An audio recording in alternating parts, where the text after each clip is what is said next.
What up YouTube? With the release of the Mavic Air recently and the Mavic Pro still on the market, we're going to be talking today about the potential of the Mavic Pro 2, when it's going to release and what features it's going to come with.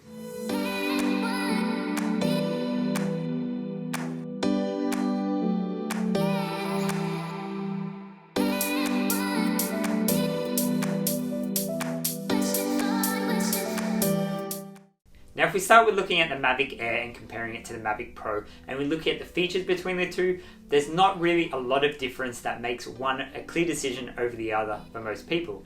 In fact, it's a very hard decision to make because a lot of their features are shared. Compared to the Spark, however, there's a big difference between the Spark and either the Mavic Air or Mavic Pro. So my guess is within the next 3 months, DJI are definitely going to come out with a new Mavic.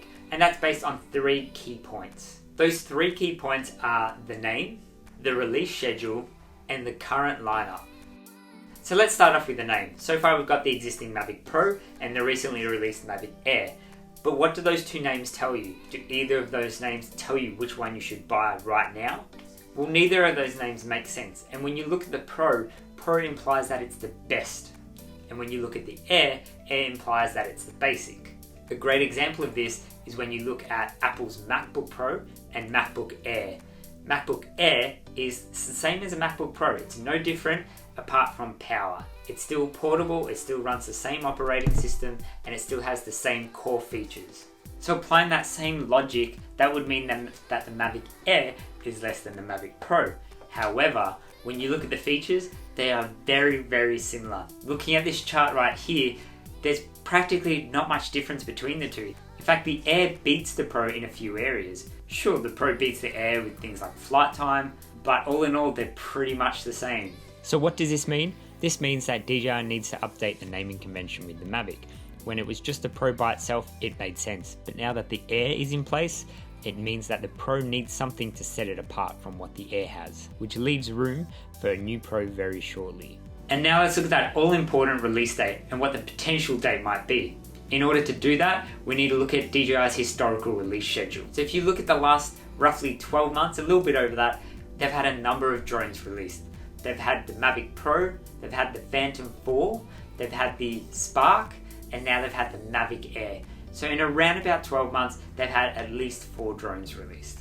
That's on top of their other products that they sell outside of drones. Now if you take 4 models and you divide that by 12, what do you get?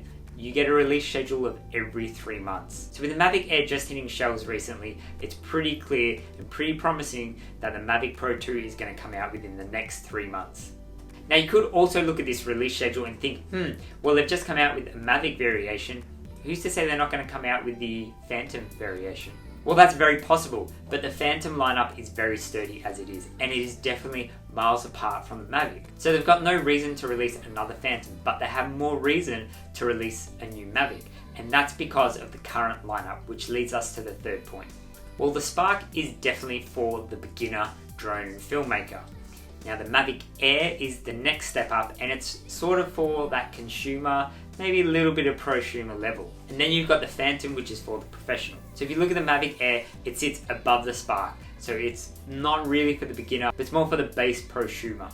Now the logical thing for DJI to do would be to release the Mavic Pro 2 and set it way above the Mavic Air, but just below the Phantom. So then each consumer has a clear pathway as to which product they want to get. By doing this and creating that clear separation between the Mavic Air and the Mavic Pro 2, that would mean that they don't need the Mavic Pro anymore because it's pretty much the same thing. So they can phase out the Pro.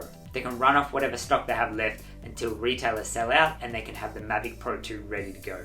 And it's important for DJI to do this because the Mavic Air has come out just recently after the Autel was announced, which was a lot cheaper than the Mavic Pro.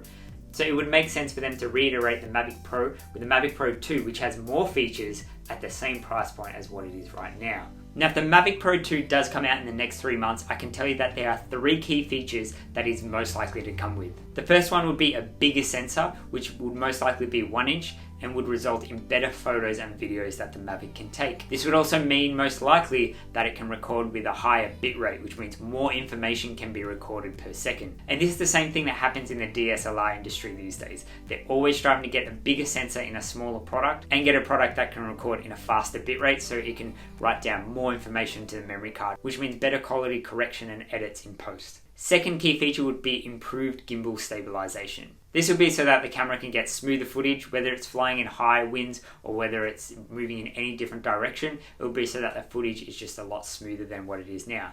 And the third point would be longer battery life. Now, we're not talking a difference between half an hour and 1 hour. We're probably talking about an extra 3, maybe 5 minutes difference, which doesn't sound like a lot, but it is a big difference when you're looking at a battery which lasts only around 27 minutes currently. Other cool features which will probably come into it, which it would steal from the Mavic Air, would be rear obstacle avoidance, which the Pro doesn't have currently, and also more gestures, which the Air currently has. And another cool feature which would be nice to have, but probably won't come into it, is waterproofing and ability to land on water. Now, this would be cool and it would be better than the Mavic Air. At the same time, that doesn't really sound likely because they want to keep some features for their Pro line, the Phantoms. And a feature like waterproofing and landing on water definitely sounds like something an average consumer wouldn't need, but a professional would. So should you hold out and get the Mavic Pro 2, or should you get the Air or Pro currently? Well, it depends. If you're looking to buy a drone right now, then just go out and get what you think you want. But if you've got time up your sleeve and maybe you're looking to buy within the next 2 months, then I would say just wait for the Pro 2 to come out. It might even be less than 3 months. But if you want it now and your decision is between the Air and the Pro, I'd go for whichever one is on special, because at the end of the day, DJI is still going to support it and there's pros and cons. You look at the Air, it's just come out. It's probably got a few bugs, whereas the Pro has been out for over a year now, so a lot of the kinks are worked out, and there's already a large existing user base that's there to support you online and provide correction. But at the same time, the Air does have a few extra features that the Pro doesn't have. And then looking back at the Pro has a longer battery life and it does have a longer range that you can fly. So much of a muchness, it really depends on what you're after. If you're really looking at that one thing to help you make a decision between the two, then I think it's going to be battery life. If you're willing to pay an extra few $100s more to get longer battery life with the Pro, then go for the Pro. But if you really don't care about the battery life, just go for the Air. Because the Air is newer as well, there's also going to be some new products coming out for it by manufacturers. And if you look at Polar Pro, for example, they've already come out with filters for the Air. So don't forget to subscribe to see that video coming up, which is going to be about using those filters on the Air to get better quality shots. But until then, let me know what you're going to do. Do you think you're going to wait for the Pro 2, or do you think you're just going to get the Air or the Pro now? Either way, leave a comment below. Don't forget to subscribe to the channel and put a thumbs up on this video to let me know you like it.